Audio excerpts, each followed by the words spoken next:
Paz Senhor, meus queridos irmãos e irmãs que estão aí, neste momento, participando desta aula da Betel Dominical. Hoje é a nossa lição número 3. Eu sou o professor Ronald, sou professor do Instituto Teológico Metanoem, prazer em servir os amados. Nossa lição está sendo gravada e esses slides estão à disposição dos irmãos logo embaixo desse vídeo, ok? Inscreva-se no nosso canal, você que não é inscrito, e tem um sininho, aperte no sininho para você receber as notificações todas as vezes que nós colocarmos material novo, amém? Hoje nossa lição número 3 é diante do caos iminente, Deus nos concede o escape. Aliás, também eu quero convidar você a compartilhar este vídeo e ajude mais pessoas com a informação, com o conhecimento da palavra. Amém? Muito bem, vamos aqui, texto áureo nos disse: tu falarás tudo o que eu te mandar. E Arão, teu irmão, falará a Faraó que deixe ir os filhos de Israel da sua terra. Êxodo 7, versículo 2, nosso texto áureo.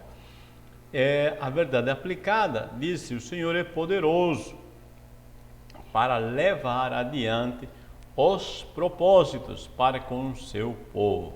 Isto é fantástico, né, irmãos? Essa matéria, essa lição é muito linda, porque realmente vamos ver como o Senhor age, tá? Levando adiante os propósitos para com o seu povo. Nós temos 3 objetivos: mostrar o cuidado de Deus na crise, ressaltar que Deus vê nosso sofrimento e esclarecer que Deus tem sua hora de agir. Texto e referências tem Êxodo capítulo 14, 22 ao 24 e o 26, você lê aí em casa e eu já vou para a introdução. Veja, diz: as promessas feitas a Abraão, Isaque e Jacó, de que lhes daria a terra que mana leite e mel, estava em processo de cumprimento. Tá? Então nós vamos ver como Deus enfatiza isto. Deus fez promessas a Abraão. Uma das partes era que multiplicaria a sua semente. E o próximo passo é a terra prometida. Tá? Então Deus está em processo de cumprir aquilo que Deus prometera. O cuidado de Deus na crise. Deus sempre levanta alguém para nos socorrer. Chega de sofrimento e um fio de esperança. Esses 3 subtópicos nós vamos tratar. Vamos lá. Primeiro, o cuidado de Deus na crise. Moisés era um hebreu que foi enjeitado pelos pais. Hebreus 7, 21 nos diz isso. Mas pela graça divina foi criado no palácio egípcio. Eu coloquei aqui, tá, isso para você perceber uma coisa, que tal fato de ser enjeitado, ou como você queira, rejeitado, tá? Enjeitado é o ato de ser forçado, né, a abandonar um filho, tá? Tal fato contribuiu na preparação para o cumprimento da missão dada por Deus. Eu quero que você entenda aqui algo que Deus deixa claro aqui.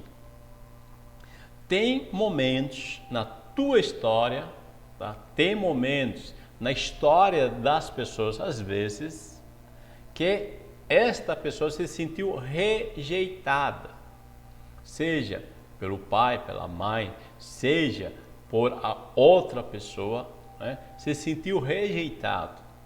E claro que rejeição dói, né? Claro que isso machuca. Mas eu quero que você entenda aqui, não negando o fato da rejeição, mas que compreenda que tudo contribui para o bem daqueles que amam a Deus. O fato de os pais de Moisés terem enjeitado Moisés, olha só, ter aberto mão de Moisés, não foi meramente um ato de desprezo, mas foi um ato circunstancial.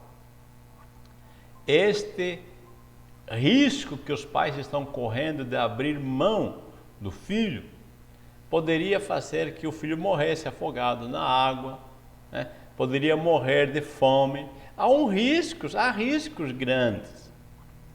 Mas esses pais estão fazendo isso, abrindo mão do filho, tá, entre aspas, rejeitando o filho, para que esse filho tenha mais oportunidades de vida do que com eles, porque eles seriam forçados a matar o filho.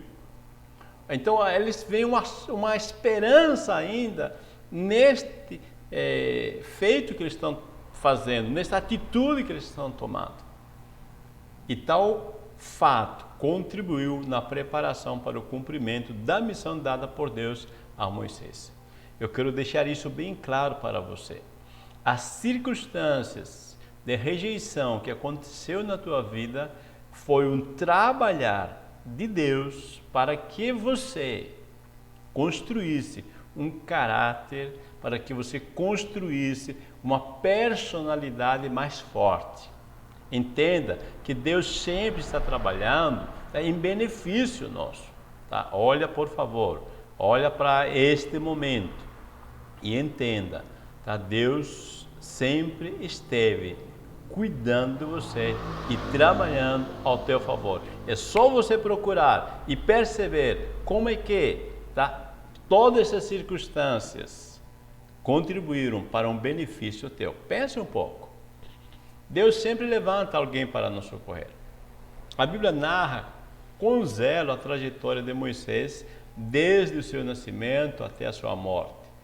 Ele foi liberto da morte na sua infância. Veja, então existem as forças malignas, né, usando o faraó, querendo que essa criança morra. O faraó tem suas razões, vamos entender isso, né? O faraó fica com medo, o texto diz que ele ficou com medo, que o povo cresça, tá? Cresça mais que estava crescendo, se levanta em guerra e fuja do Egito. Tá? Então ele usa de astúcia. Porque as pessoas, quando estão com medo, às vezes tomam decisões, né, até de matar o outro. Veja só. Então, o faraó se dizia Deus, mas ele tem consciência que ele não é Deus, então ele usa da astúcia, tá, porque está com medo que o povo cresça, se junte aos inimigos, façam guerra e fujam. E perder este povo, tá, essa multidão de homens que estão trabalhando num sistema de escravidão para eles, não é bom negócio. Então ele vai fazer, tá, com muita astúcia, uma forma de tentar segurar o crescimento do povo de Deus. Veja esse ponto que chega de sofrimento. Em Gênesis 15:13 diz assim: então disse a Abraão, saibas de certo, tá? Falando da descendência, que afligi-lo-ão 400 anos. Então Deus avisou a Abraão que a sua descendência iria para uma terra estranha e seria afligida por 400 anos. Então Deus mostrou claramente que eles precisavam estar lá. Deus não esqueceu, tá? O povo se acomodou. E eles vão clamar só na extrema dor. Olha, eu quero que você perceba um negócio interessante aqui. Números 11:5 diz que lembramos-nos, eles falando, tá? Os israelitas falando lá no meio do deserto. Lembramos-nos dos peixes que no Egito comíamos de graça, e dos pepinos, e dos melões, e dos porrós, e das cebolas, e dos alhos. Olha, o povo, você percebe que eles estão com saudade do Egito? Lembramos-nos, eles querem voltar. Olha só, então, se você percebe, este povo tem uma promessa de sair 400 anos, após 400 anos eles deveriam sair. Mas se você vê no texto de Êxodo 12:40, já tinha passado 430 anos. Mas quando nós nos acomodamos, e é um problema sério isso, que nós nosso ser se psicoadapta. Tá? Nós adaptamos tanto para condições negativas, extremas, como no caso aqui de escravidão. Ele apanha todo dia, que acostuma, se acomoda. Estou apanhando, mas estou ganhando um pratinho de comida e é de graça, pepino, melão, cebola. Estou ganhando um prato de comida de graça. Então não liga para apanhar, não liga para o sofrimento. E Deus permite que então venha a extrema dor, a morte dos próprios filhos, e não tem talvez maior dor do que a dor da morte, da separação. E eles acordam para essa promessa, mas Deus prometeu. Tá? E eles vão clamar a Deus. Tá? Então, este ponto aqui é importantíssimo. Quando chega de sofrimento, às vezes, não é que Deus se esqueceu de nós. Às vezes, é que nós nos acomodamos numa vida de trancos e barrancos e não nos atrevemos a clamar ao Senhor. Porque existe promessa que Deus tem uma terra, Deus tem o melhor, mas eles não clamam, se acomodam. Um fio de esperança. Deus manifesta a sua graça, libertando os israelitas da escravidão. Eles não fizeram nada para merecer, mas Moisés lhes passa a palavra da promessa. Eu quero que você perceba aqui que existe graça. Que coisa linda, né? Aquelas pessoas são, né, um grupo de escravos que não tem nada a oferecer a Deus, nada em troca, mas Deus os liberta, porque Ele prometeu, deu uma palavra de promessa a Abraão, e Moisés disse, lhes passa essa palavra. Deus disse mais a Moisés: assim dirás aos filhos de Israel. Olha só, Deus está dizendo: Moisés, lembra a eles, o Senhor, o Deus de vossos pais, o Deus de Abraão, o Deus de Isaac, o Deus de Jacó, me enviou a vós. Olha o que está dizendo. Eu estou sendo fiel com o que eu prometi a Abraão, Isaac e Jacó. A fidelidade de Deus. Quando nós ouvimos a palavra e nós vemos como Deus é fiel, isso faz que nós ganhemos esperança. E quando eu vejo esperança no futuro, eu ganho forças no presente. Deus veio ao nosso sofrimento. Um povo marcado pela dor, prepare-se para viver o que o Senhor quer que você viva, e hora de festejar. Deus veio ao nosso sofrimento. Faraó não quer perder a mão de obra escrava e usa de astúcia para lhe se enfraquecer, né? Então Deus está vendo, mas Faraó está trabalhando cá. Um povo marcado pela dor. Satanás sempre levantará alguém para nos tentar parar. Isso é bem comum, tá? Levantou-se um novo rei sobre o Egito que não conhecera José. O texto parece estranho, mas não é tão estranho, ok? Primeiro você vai considerar que fazia mais de 200 anos que José morrera. É primeiro ponto. Tá? Então, ninguém é obrigado a considerar, lembrar de alguém que já morreu há 200 anos. Então, quando diz levantou-se um novo rei sobre o Egito que não conhecerá José, o primeiro fator é isso. O segundo fator é que quando José foi governador dos faraós, era uma linhagem de faraós de uma tribo estrangeira, de um grupo de pessoas, tá? Que são estrangeiros, né? Os Hicsos. Tá? Os Hicsos dominavam, tá? O Egito, tinham invadido, tá? O Egito, os Hicsos, e dominaram lá. E nesse período que José foi governador do Egito. Tá? Então, agora, quem está reinando, quando diz levantou-se o novo rei, está falando que se levantaram os egípcios nativos. Eles ganham força e expulsam, tá? Ou derrotam, subjugam os Ixos. Então vamos pensar como um rei do Egito agora, tá? 2 fatores para não lembrar de José. Primeiro, faz mais de 200 anos. Segundo, não foi no período deles que governou. E quando se lembra que os Ixos governaram, é um estrangeiro. E José é um estrangeiro também, tá? Os israelitas são estrangeiros. Então, são pedra de tropeço. Se alguma vez um estrangeiro dominou sobre eles, então eles não querem saber de estrangeiro, eles vão oprimir, tá bom? Prepare-se para viver o que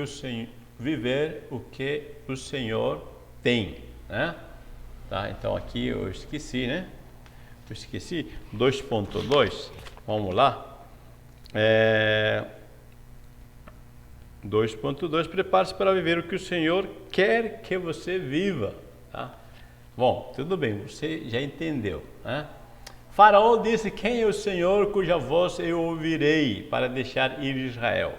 Não conheço o Senhor, nem tampouco deixarei ir Israel. Tá? Ele desafia, né? Quem é o Senhor? Bom, a resposta, né, vai vir. Diante da recusa de Faraó, é hora de Deus mostrar quem de fato governa. Então Faraó, ele se coloca no nível: quem é o Senhor? Eu mando aqui no Egito, né? Ele se diz Deus, né? Dentro do sistema deles. E o Senhor, Deus, disse: eu vou mostrar para ele quem governa, tá? Então essa é a questão. Deus prepara as condições para nos preparar. Olha que eu quero colocar aqui. O texto de Êxodo 1:7 diz assim: os filhos de Israel frutificaram e aumentaram muito e multiplicaram-se e foram fortalecidos grandemente, de maneira que a terra se encheu deles. Ou seja, o que Deus está dizendo? Que ele usou o Egito como berço para cumprir aquilo que Deus disse a Abraão, um berço de Israel. Israel, se você lembra, tá? Na época de José, eles foram habitar na melhor terra, na terra mais próspera, na terra de Gósen. E lá eles estão num ambiente favorável e eles se multiplicam. E o texto aqui, perceba que ele está repetindo, enfatizando, parece até redundante, mas não é uma ênfase. Frutificar, aumentar muito, multiplicar, fortalecido grandemente e a terra se encheu. Todos eles são sinônimos que quer dizer Deus cumpriu sua palavra para com Abraão, que iam crescer. Então, quando está pronto este passo, aí pode-se dar o outro passo. Deus os multiplicou e eles clamaram para sair, eles estão prontos. Multiplicação e clamor para o próximo passo da promessa. Eles estão prontos para o próximo passo da promessa, que é ir tomar posse da terra. Então Deus fez seu papel da multiplicação. O povo decide não mais viver nessa aflição. Então Deus vai agir. Tá? Então Deus sempre trabalha, tá? Fazendo sua parte. Agora eu tenho que fazer minha parte, pelo menos de clamar, de querer sair da situação. Você quer sair dessa condição limitante, dessa condição que está te machucando? Você quer ou você não quer? Precisa querer. Tá? Quando queremos, então Deus trabalha ao nosso favor. Então, primeiro preparo, a libertação é internamente. Olha só, primeiro preparo, né, para a libertação é internamente. Eles disseram: o Deus dos hebreus nos encontrou, portanto deixa-nos agora ir caminho de 3 dias ao deserto para que ofereçamos sacrifícios. Lembra que eu citei Números 11:5, onde ele disse que comiam de graça? Olha o que Deus está dizendo, o primeiro preparo. Deus quer libertar eles internamente, aqui dentro da cabeça. Porque eles estão acostumados a receber de graça. Agora Deus vai lhes ensinar a oferecer. Você está percebendo isto? Tá? Enquanto eu acho, né, que eu preciso, tá, de uma esmola, minha mente não está condicionada para ser livre. Agora, quando eu vejo que eu posso oferecer algo, que eu posso contribuir com algo, tá? Eu estou preparado internamente para o melhor, para um próximo patamar. É muito importante que você perceba isto, tá? Que Deus, primeira coisa que disse para Moisés é que eles vêm oferecer. Tá? Eu quero contribuir de alguma forma. Né? Eu cansei de ser meramente um recebedor. Eu quero também contribuir, eu quero oferecer, os dois lados, tá? Eu vou oferecer, tá? Senão, eu não estou pronto para o próximo passo. Aprender a dar, veja só, aprender a dar nos livra da acomodação. Porque enquanto eu fico recebendo, né, alho, cebola, peixe, né, de graça, eu vou comendo de graça e fico acomodado. Então, quando aprendo a dar, isso me livra da acomodação. E quando aprendo a receber, agora presta atenção, quando aprendo a receber, isso me livra da independência tola. Isto é, o que eu quero dizer com isso? Eu estou dizendo que eu tenho que entender também que existe interdependência. Eu estou recebendo, não é de graça. Tá? Porque estou trabalhando, estou pisando barro, estou fazendo tijolo, estou construindo. Tá? Essa é uma interdependência. Eu ofereço o meu trabalho, eu recebo o meu salário. Tá? Então, aprender a receber, tá? Perceber que eu faço parte de um sistema onde eu dou e também recebo, isso me livra, tá? De uma independência tola. Tá? Querer resolver tudo sozinho também não dá. Tá? Nós somos interdependentes. Hora de festejar. Então diz assim, para que me celebre uma festa no deserto. Bom, se você está diante da pior crise da sua vida, não veja isso como um abandono de Deus, azar, praga ou injustiça. Deus está no domínio de todas as circunstâncias. É bonito isso, né? Porque Deus chama para que celebrem. Há uma festa, um convite. Bom, assim diz o Senhor, Deus de Israel. Olha, Deus falando, assim diz o Senhor, para que me celebre uma festa no deserto. É interessante porque quando eu escuto o assim diz o Senhor, e eu creio nisso, eu já posso me alegrar. Hebreus 4:3 disse, porque nós os que temos crido, entramos no repouso. Ou noutra tradução, entramos no descanso. Então, se Deus disse, creia e celebre no meio do deserto. Entenda que a felicidade, a razão da nossa alegria é o Senhor diz. Tá? Então, assim diz o Senhor. Pronto, resolveu. Tá? Isso é tudo que eu precisava. Deus disse, então já vou me alegrar, vou celebrar. Hora de Deus agir.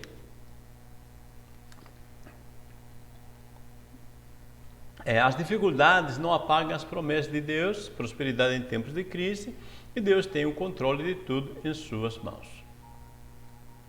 Diante da morte dos primogênitos, os próprios egípcios apressaram os filhos de Israel para que saíssem de sua terra, né? Porque diziam, todos seremos mortos. É engraçado como as circunstâncias, né? A vida muda, né? A vida é um ciclo, né? E há momentos de altos e baixos, um momento estamos em cima, estamos embaixo. Tá? E agora com os egípcios, né? Que eles veem a morte, né? No caso é a morte dos primogênitos, tá? Eles acham que todo mundo vai morrer, então disse, pessoal, vai embora daqui do Egito. Está empurrando, né? Porque a morte é um motivador muito forte. Tá? A morte faz nos repensar, né?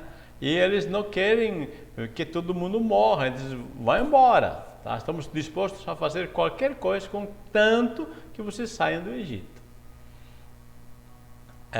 A morte muda nossos valores. É interessante isso, né, irmãos?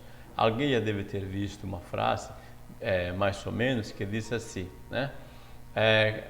Não me elogie quando eu estiver no caixão, me elogie enquanto estou em vida, né? Não traga para mim, né, uma coroa de flores na minha morte, me dê uma rosa enquanto estou em vida, né? Porque é engraçado que a morte muda nossos valores. Parece que quando alguém morre, né, aí que nos damos conta de uma realidade. As dificuldades não apagam as promessas de Deus. Aqui vemos que Deus deseja que aprendamos a confiar nele. Crer, olha, irmãos, crer não é um consentimento intelectual, tipo dizer eu creio, não. O verdadeiro crer é uma força interna que te leva à ação.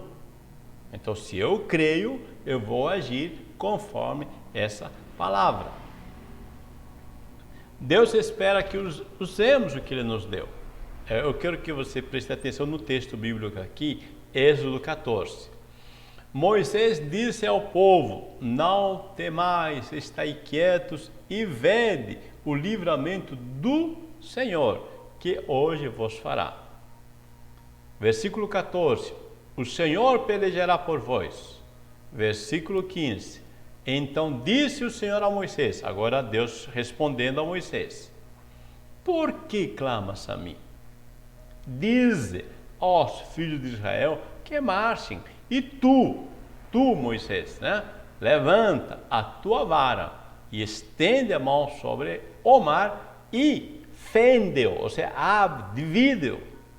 Eu quero que você entenda aqui alguns pontos essenciais. Primeiro, que Moisés até que dá uma frase bonita, uma palavra de encorajamento para o povo: estai quietos e vede o livramento do Senhor que hoje vos fará.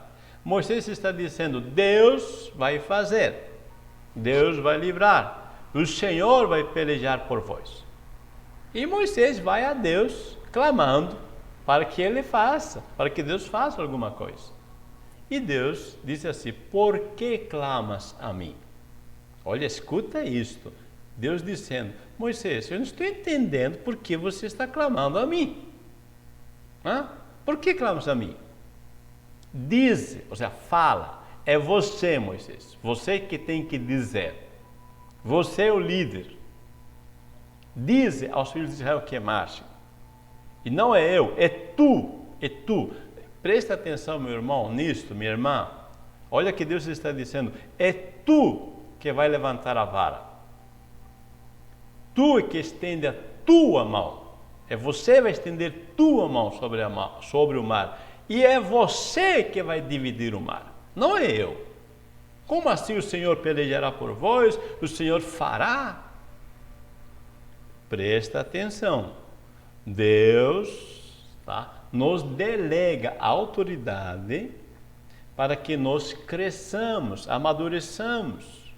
Existem momentos que dependemos, né, de Deus, tudo Ele faz, mas isso deve ter um crescimento para trabalharmos como cooperadores de Deus. Paulo disse que nós somos cooperadores do Senhor.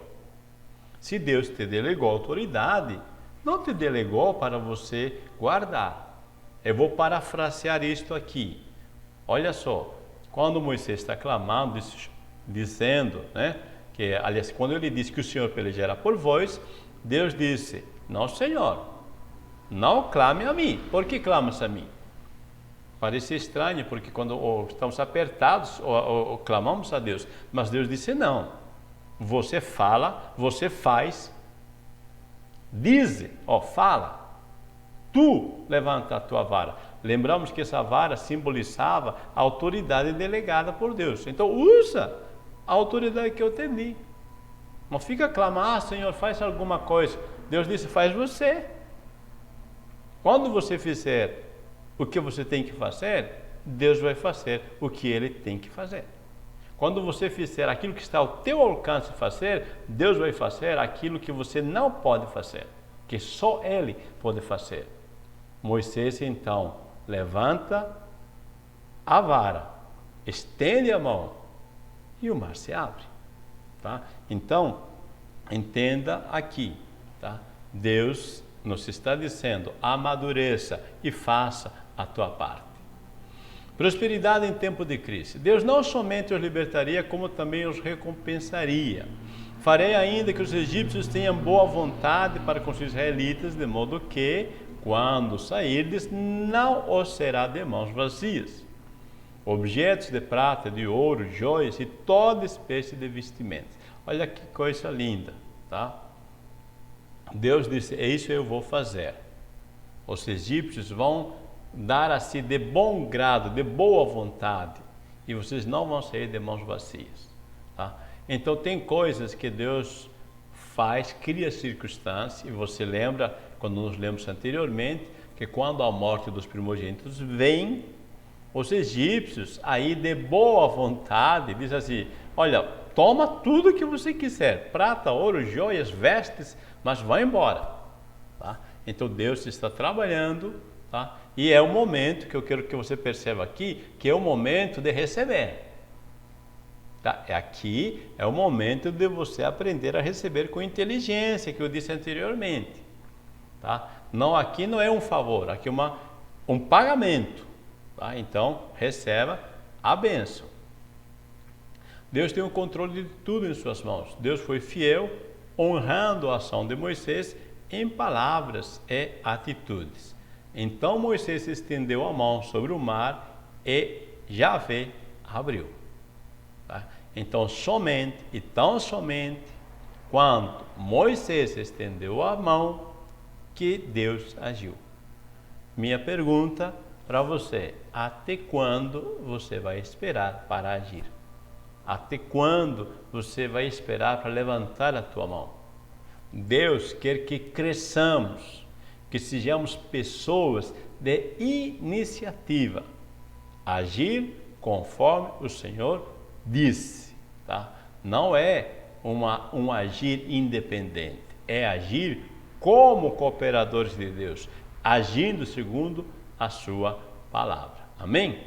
Meus amados, nós terminamos, chegamos no final, mostramos o cuidado de Deus na crise, ressaltamos que Deus vê nosso sofrimento e esclarecemos que Deus tem sua hora de agir. Deus vos abençoe, ótima escola bíblica para vocês.